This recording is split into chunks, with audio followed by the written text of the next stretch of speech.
Hodges Partnership, we like to think of ourselves as strategic storytellers. And we do this in a couple of different ways through media relations and sharing our stories with journalists, to creating content ourselves on behalf of our clients, and really digging to find those stories and to figure out the best channels to put them out on. So um, today, Anderson and I are just going to have a little conversation. We're going to have a story about storytelling. So Yeah. here we are. Um, so to start off with, Anderson, do you just want to talk a little bit about what storytelling means to you? Yeah, of course. Storytelling to me is all about the narrative. So embracing the narrative is key. It's about making sure that you are telling something that's compelling, and it could be to any audience member. So that could be to a person, that could be communicating a brand, that could be communicating anything that's important to you, and building that connection with someone or to a brand helps people embrace that brand or thing or person more, because we can say, okay, I like that brand or thing because I have a connection to it. Or I can say, maybe I don't like that brand or thing. And you could say why, or maybe there's a reason why you don't connect with it. Or maybe you can just learn more about it, which is important for any type of storytelling, is to learn more, see if you can build a connection there and what that connection looks like. I think is important. So for me, that's what storytelling is. It's about embracing a narrative. I think that's the the whole art to it, because it is an art to telling a story that people connect to, and they're like, okay, I really like this.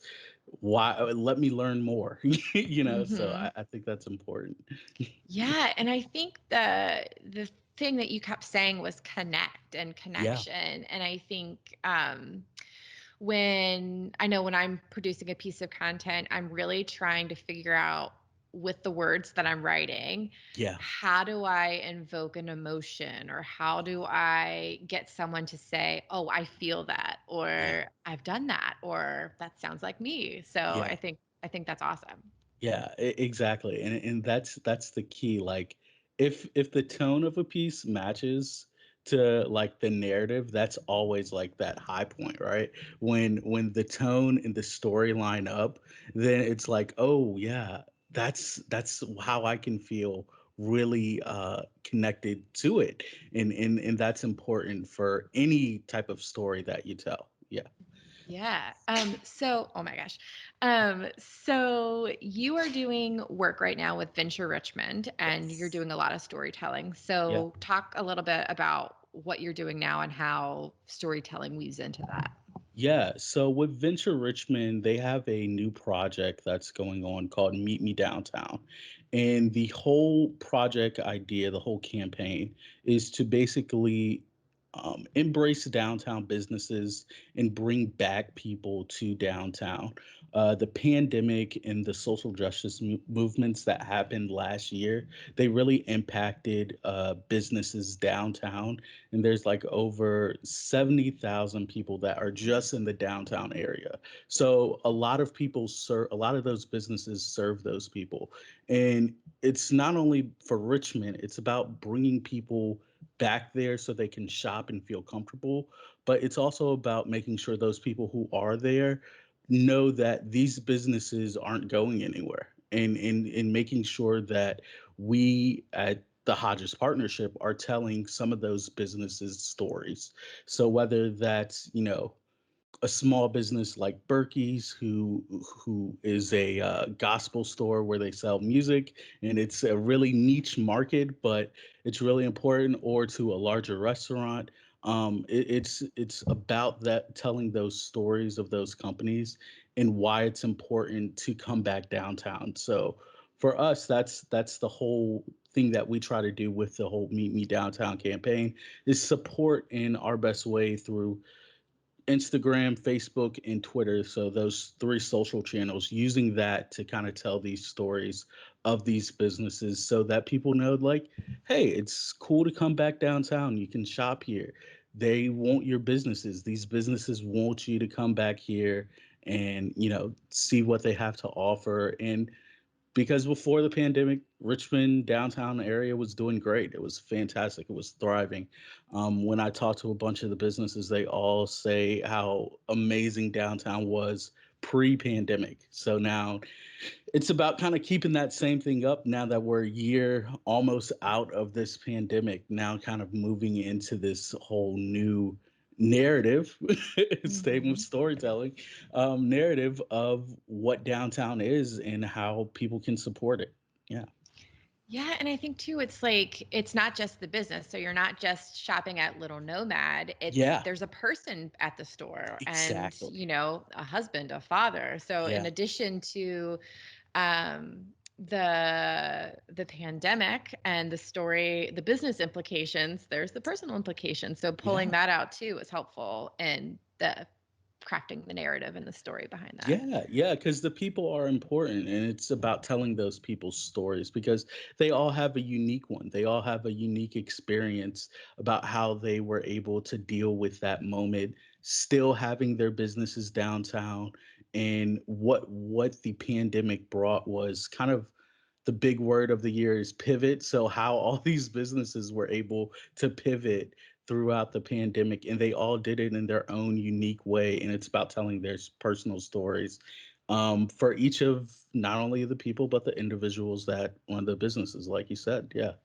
Yeah, and I think storytelling is good for a lot of different, you know, strategies. Like whatever you're trying to achieve, storytelling can kind of you can change your approach depending on what you want to do. So Yeah. Venture Richmond, you're trying to build the awareness that Yeah. businesses, we need the community to thrive. We Yeah. give back to the community. Yeah. We support the community, and then so it's helping to tell the story, bring a life to the scene downtown. And then one of the projects that I work on is Fast Forward, which is a community college program, and the target audience there are people who haven't necessarily felt confident enough to go back to school. Yeah. So it's storytelling with the purpose of breaking down some of those challenges and showing that this is a possibility that is achievable. So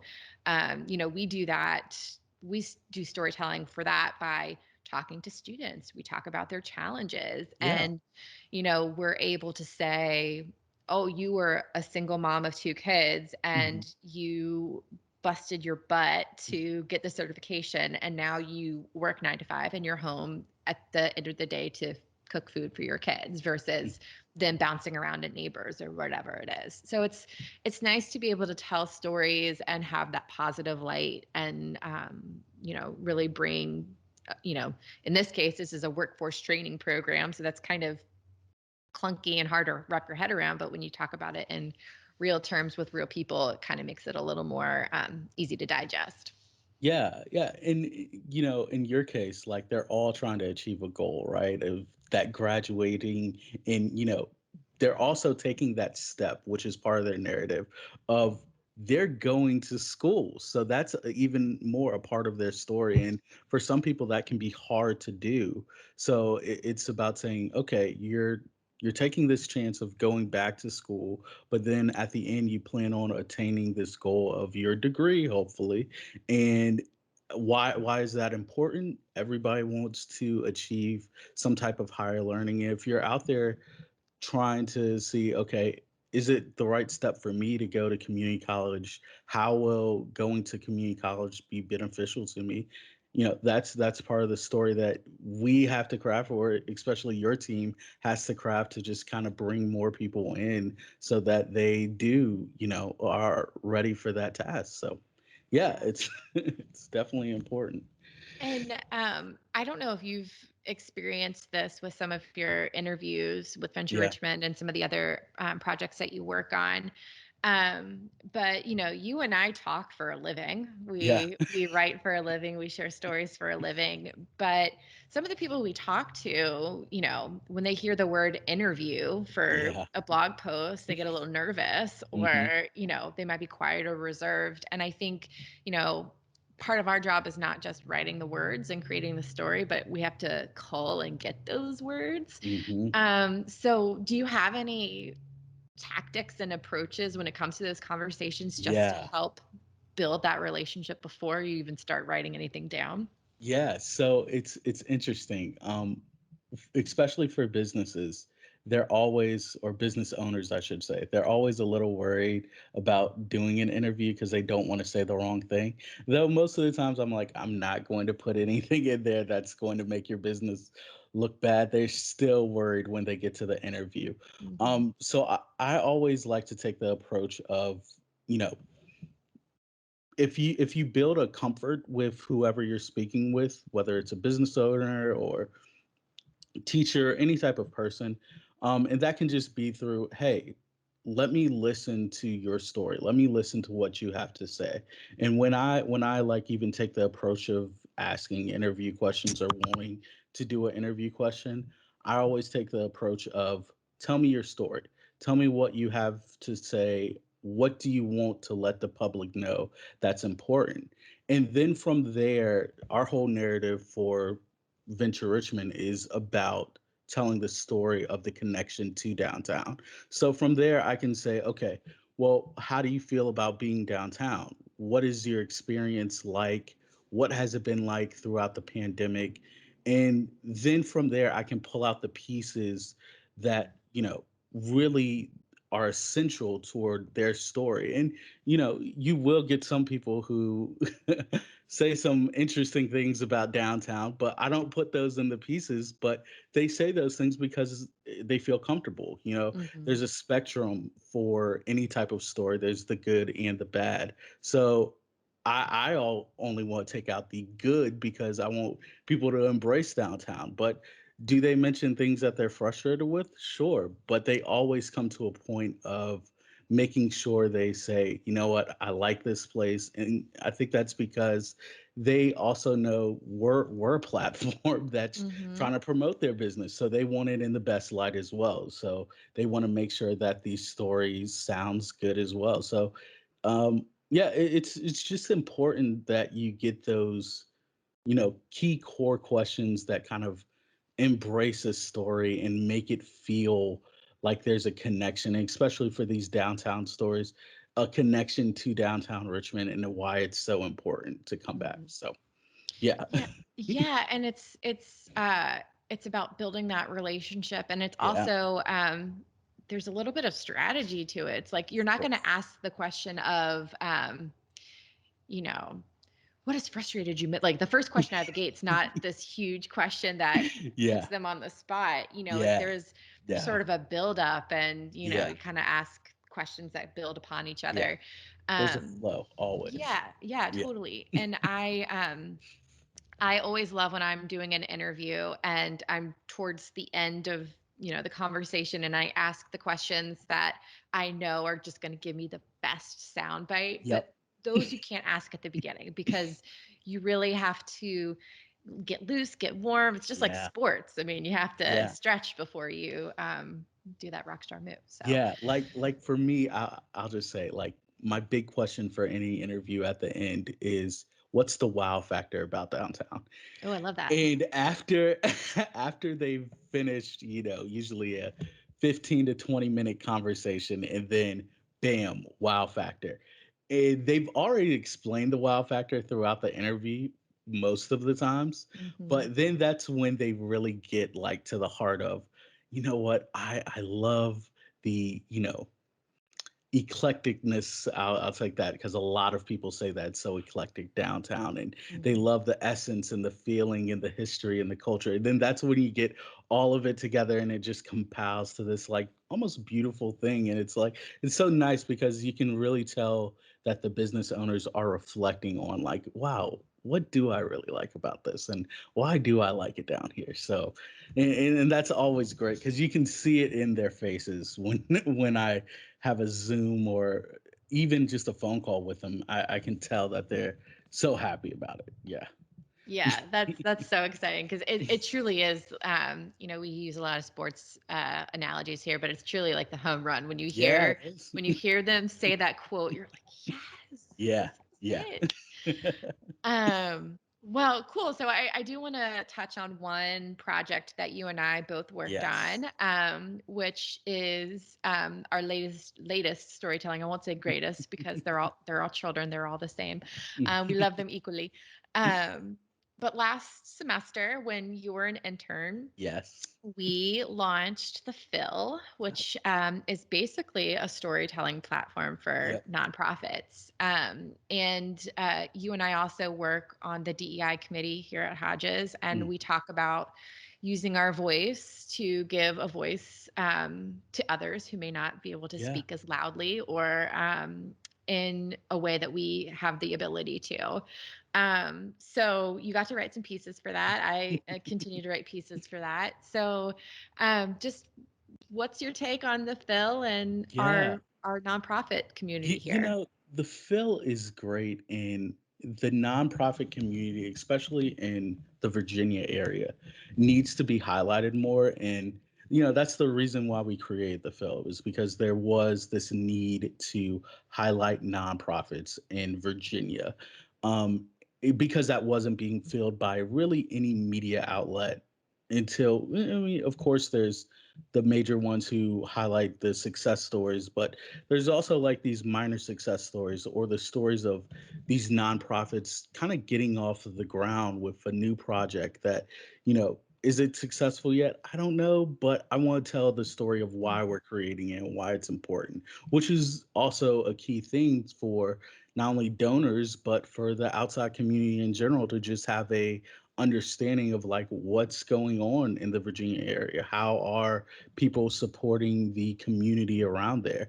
So when I worked on the film, I really, really did enjoy like telling the stories. And I'll just say for Richmond, I enjoy telling the stories of nonprofits in Richmond. Like that was extremely exciting for me, especially because I grew up in Richmond and I was part of some of these nonprofit programs in Richmond. And, I noticed sometimes that, big media didn't cover those stories that they were doing. And the things that they were doing for the community was it's so important to the fabric of the city. Like, so you have to tell those stories. Like we said, you have to tell Mm-hmm. those stories about what's happening in those communities and how each of these nonprofits are doing different things. Like you have Art 180, who is, doing more of an art centric, more base program. And then you have like Peter Paul, two programs that I covered, who's doing more of a community based and trying to build up the community in the Church Hill area. And they almost work together at some times, but they're also doing two different things.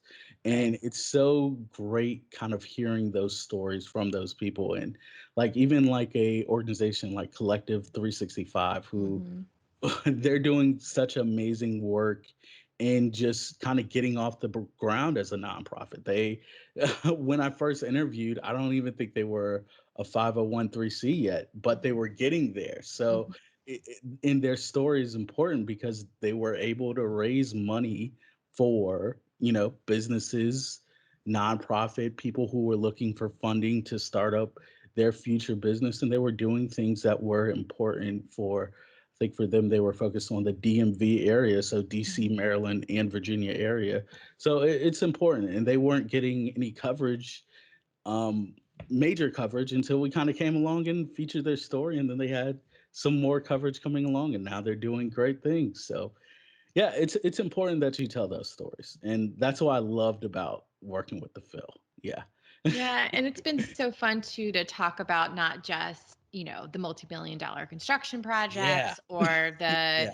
the grants Yeah. or the more newsworthy things, but just to Yeah. capture the day-to-day stories. Yeah. Like she's not here anymore at our agency. She's gone on to another job, but Shayla, Mm-hmm. your Yep. colleague Shayla, Yep. she wrote these two profile stories, one on Reestablish Richmond and one on Circles RVA, and like cry face afterwards Yeah. because she was able to just so beautifully capture the story of a individual who's gone through both of those programs, not the same individual, but that was the approach that she took for those. Mm-hmm. And it was a great way to tell the story of the organization without the typical like this organization was founded in this time and does this. Yeah, But she was able to show the services and the impact of an organization through the eyes of an individual who has gone through that. So that was pretty. We do a variety of stories. I mean, we've done those news pieces, but we've also done those profiles. So it's fun to tell yeah. different kinds of stories. And even as like I think it's great for an intern too who's coming into PR and, you know, kind of happy, exciting, not knowing you know what's really going on yet.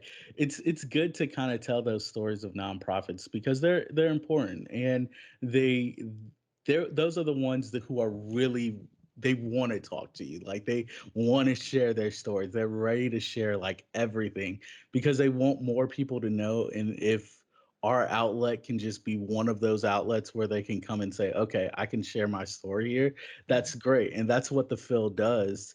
And it's perfect for, you know, interns who are looking to get into PR. So it's a great program. And I know we've had two interns this year who worked on the Phil as well. And I feel like they've only helped grow it even more than when we I first know. had it. Yeah. I'm so excited. It's like, I mean, we originally wanted to do one story a week, and we were like, this is ambitious. We're going to do one Yeah. story a week.